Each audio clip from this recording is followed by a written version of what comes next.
కనబడుతుంది. దేవుని దగ్గర ఒప్పుకోవాలి, మన పాపాలు పూర్తిగా ఒప్పుకోవాలి. నీకు చాలా పాపాలు గుర్తురావు, గుర్తుండవు. దేవుడట మన పాపాలన్నీ మనం గుర్తు చేస్తే ఒకేసారి అమాంతంగా ఉక్కిరి బిక్కిరై చచ్చిపోతామంట. మనం తట్టుకోలేమంట మన పాపాలను మనమే. ఇంత నీచున్నా, ఇంత దుర్మార్గున్నా, ఇంత దరిద్రున్నా, ఇంత దౌర్భాగ్యున్నా అని నువ్వు తట్టుకోలేవు నువ్వు. అందుకే దేవుడు కొంచెం నీకు జ్ఞాపకం చేస్తాడు. మన పాపాల్లో సగం పాపాలు ఆయన మచ్చే పోయాడంట. నీ మనస్సాక్షిని గుచ్చే తప్పు ఒప్పుకోవటం నేర్చుకున్నప్పుడు క్లారిటీ వస్తుంది, ఒకటొకటి క్లియర్ అవుతాయి. తండ్రి, నీకు విరోధంగాను పరలోకానికి విరోధంగాను పాపం చేశాను. నీ కుమారుని అనిపించుకుంటూ నేను యోగ్యుడిని కాదు. ప్రభు దగ్గరికి వచ్చేవాడు తగ్గింపుతో వస్తే, పశ్చాత్తాపంతో వస్తే, పాపములు ఒప్పుకుంటూ వస్తే ఒక క్రొత్త జీవితం మనకు వస్తుందండి.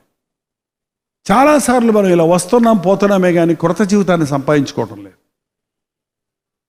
ఆ తప్పిపోయిన కుమారుడు అంతగా ఒప్పుకుంటున్నా ఏ కండిషన్లు పెట్టలేదు నాయన.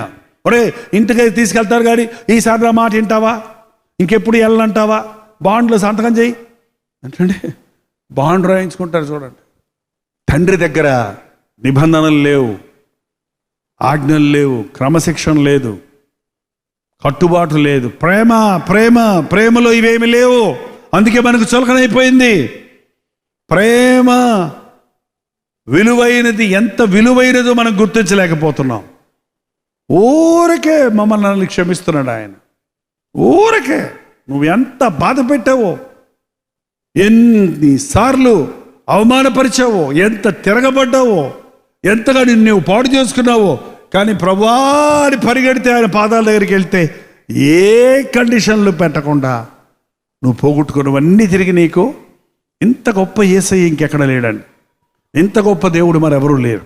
ఏ కండిషన్లు పెట్టకుండా కౌగిలించుకొని ఇంట్లోని తీసుకెళ్ళి ఏమన్నాడండి, తండ్రి దాసులను చూసి ప్రశస్త వస్త్రము త్వరగా తెచ్చి వీనికి కట్టి, వీనికి చేతికి ఉంగరం పెట్టి, పాదములకు జోళ్ళు చెప్పులు తొడుగుంచుడి, కోవిన దూడను తెచ్చి వధించుడి, మనము తిని సంతోషపడదు. నా కుమారుడు చనిపోయి బ్రతికెను, తప్పిపోయి దొరికెను అని చెప్పాను. అంతటా వారు, దేవుడికి కావాల్సింది ఏం కాదండి, నీవు తిరిగి వస్తే చాలు.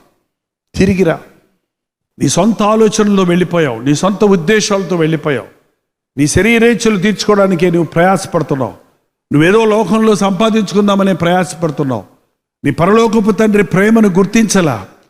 ప్రభు ఇచ్చిన అన్నీ తీసుకొని, ప్రభు ఇచ్చిన ఆరోగ్యం, ప్రభు ఇచ్చిన